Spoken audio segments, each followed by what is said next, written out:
Hi, I'm Mark and I'm passionate about English. So this evening I'm at the Richmond Arms again, which is a very popular beer garden in Bournemouth.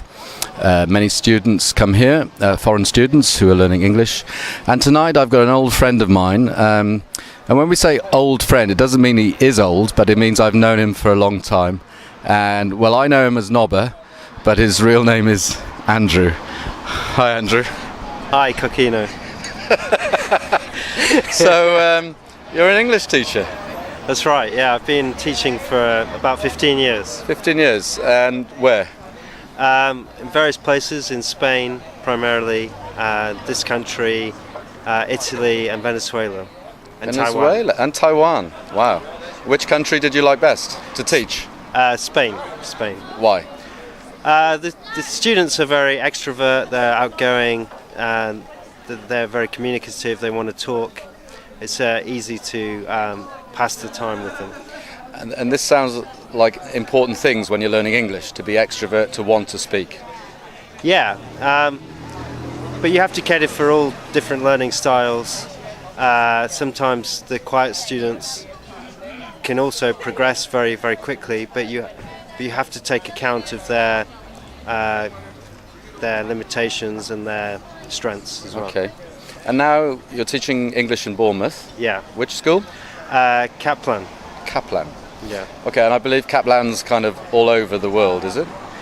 Yeah, it's a multinational English language school. Okay, and how long have you been teaching there? About 4 years. 4 years. Yeah. Okay. And okay, this is a little bit perhaps a controversial question, but which nationality do you like teaching most?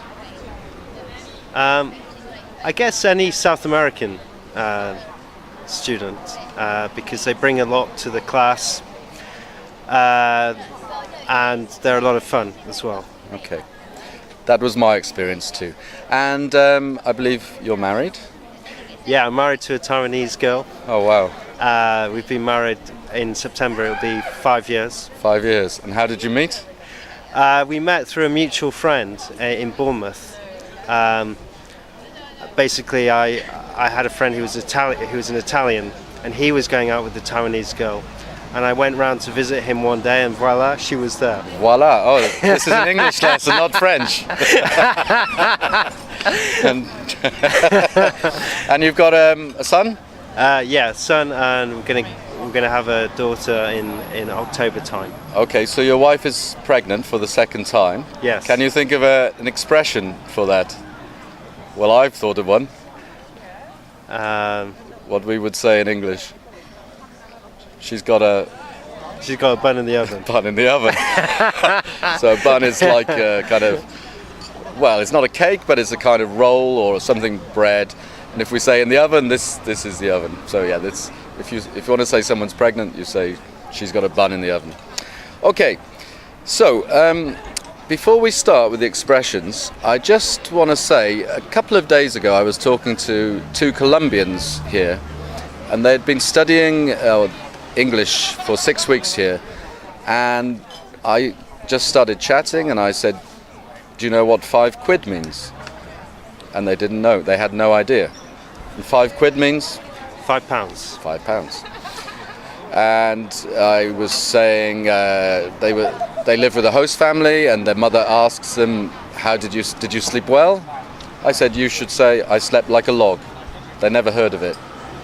Or when you sit down for dinner, if you're really hungry, you say, I could eat a horse.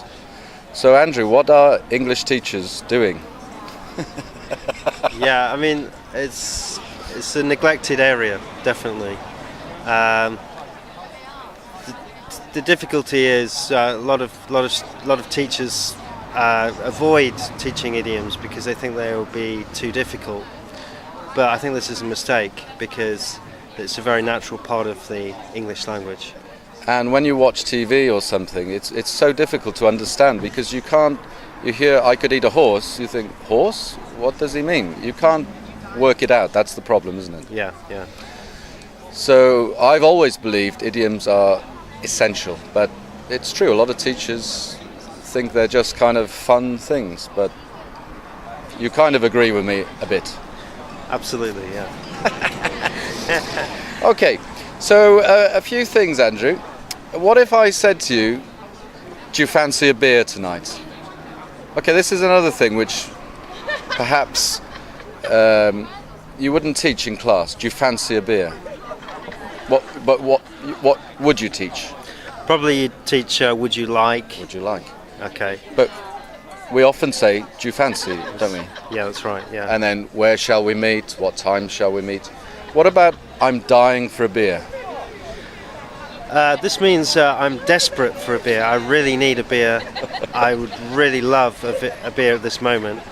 The idea of dying is an exaggeration, but it gives a bit of colour to the language, showing you that it's a really important thing at that time in your life. Okay. And when I met Andrew at the bar, actually, I was ordering my drink, and I asked him, what are you drinking? Which means? What would you like to drink? Yeah, exactly. And I'm drinking a pint. I'm drinking a half pint. Okay. So I would order a pint of Peroni, which is an Italian beer, and that was...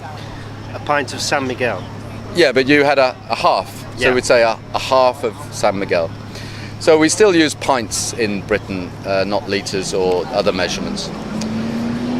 Okay, what if you wanted a whiskey on the rocks? What does that mean?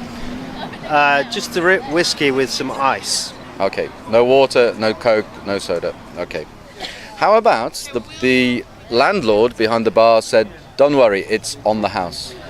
Means that you don't have to pay. The landlord is inviting you to have a drink for free. Okay, all right. Now I kind of paid for these two drinks, but after we finished these drinks, Andrew could say, it's my round. What does that mean? It means it's my turn to buy the drinks. Yeah. In English culture, basically people take turns to buy for the whole group of people who you are out with. Okay, so there could be two of us, or three of us, or four or five. So I pay for the first round, then another person pays for the next round, third person, and it's a bit dangerous because you can end up drinking more than you want to, actually. But there we go. What about if, well, it doesn't really happen so much with drinks because you normally pay each time you order a drink. But what if we went out for some drinks and some food and I said, let's go Dutch? Yeah, this situation you'd probably encounter with girlfriend and boyfriend. Basically, when they want to share the cost of the meal, so each person pays for his own meal. Okay, so what's the difference between go Dutch and go halves? It's a good question. I would like to hear your opinion.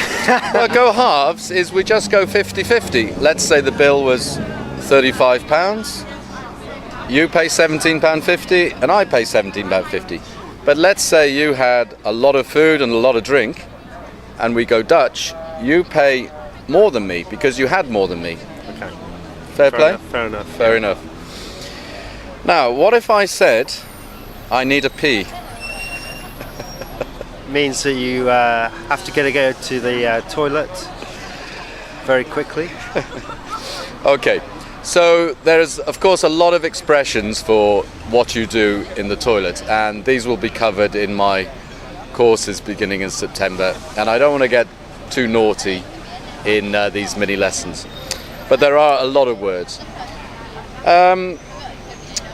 What about Andrew usually only has a drink with me for about an hour, but I say, oh come on Andrew, let's paint the town red.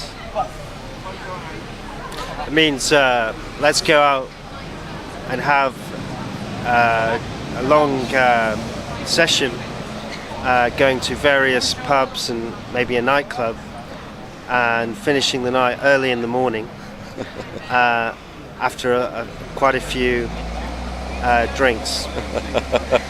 And I guess pretty similar, let's let our hair down. Yeah, but I'm not up for this at the moment in this stage of life because I'm a married man and.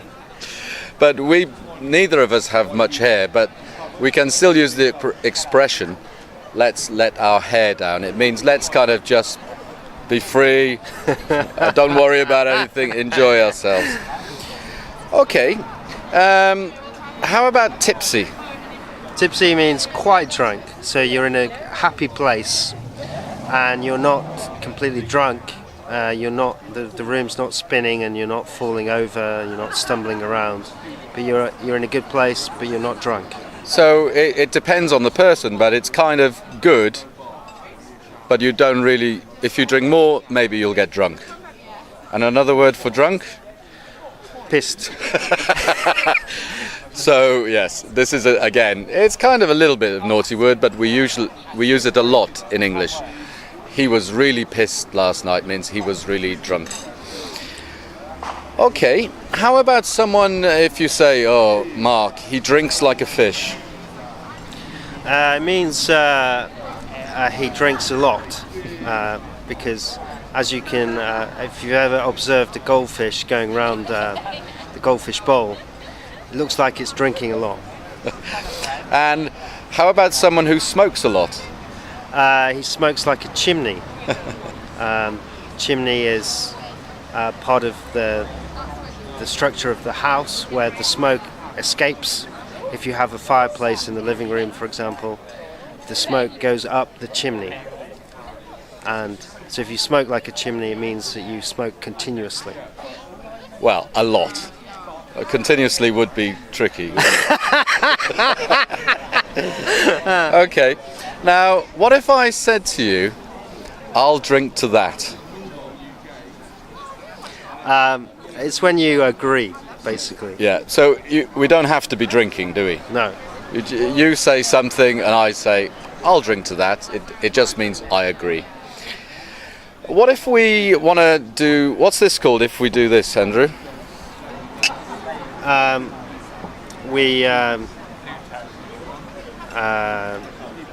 make a toast. A toast.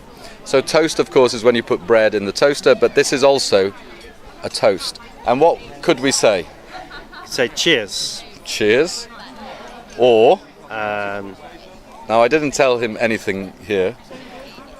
you could use other languages, like, for example, chin chin in Italian. Kanpai in Japanese. Or bottoms up. Bottoms up.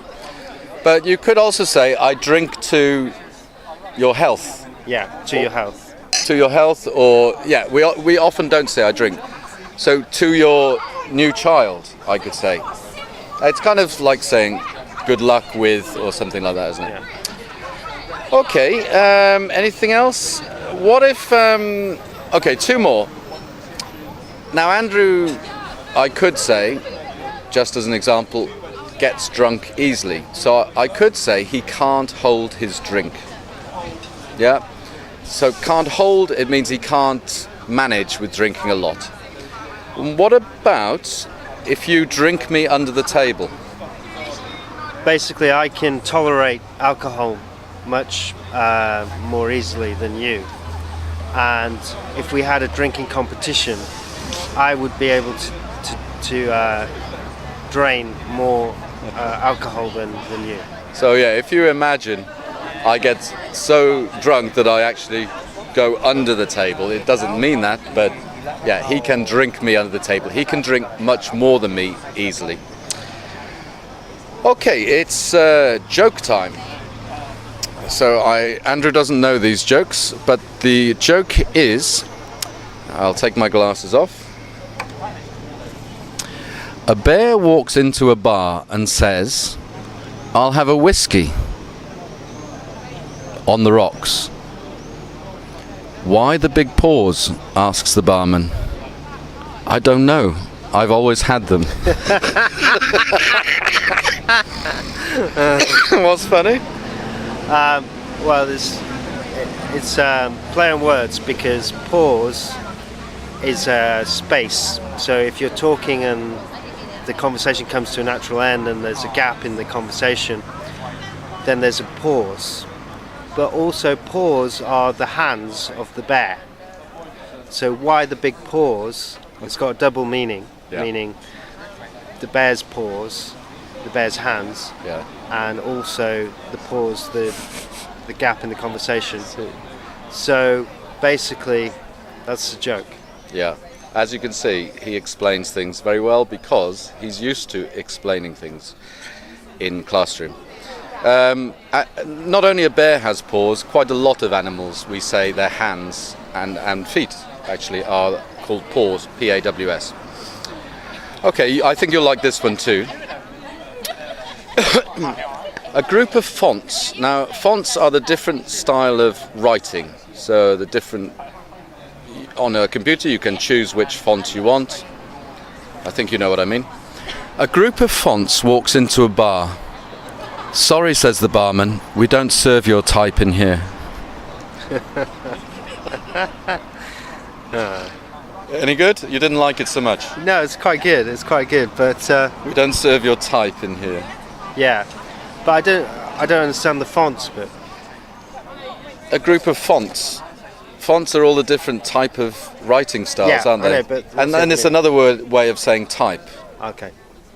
And so when we don't serve your type, you might say to drunk people, or what else could we say? A bar can refuse entry to certain types of people. So we don't serve your type in here. We don't serve your type of people. It's one of those jokes that when you explain, it's not so funny.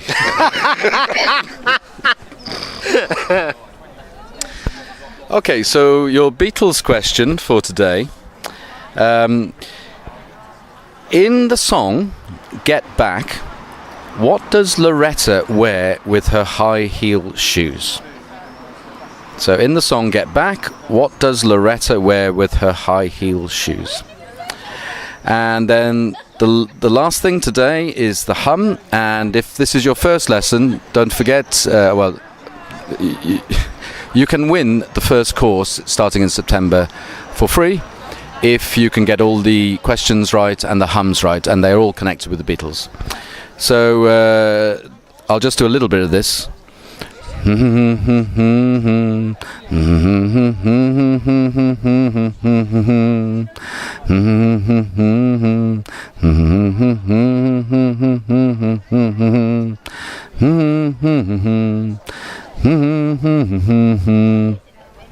know it? Don't say it.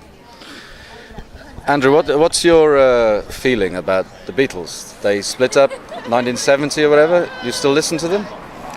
Yeah, occasionally I got their greatest hits, and I think they're awesome. They're an awesome group. Since I've been doing this in July, I've been listening to them a lot, and a lot of the lesser known songs, and I mean they are brilliant, or they were brilliant. If they released that music now, it would still be popular. It's we can say timeless. Really, really great. What kind of music do you listen to now? I like a lot of South American music, merengue, salsa, that kind of thing. And I believe you are quite a good salsa dancer. I don't know where you get your sources from. A long time ago, when we were both single, we used to go to a salsa class, and I won't say any more than that. But there's a great Chic song. I wonder why he's the greatest dancer, but I never said that about Andrew.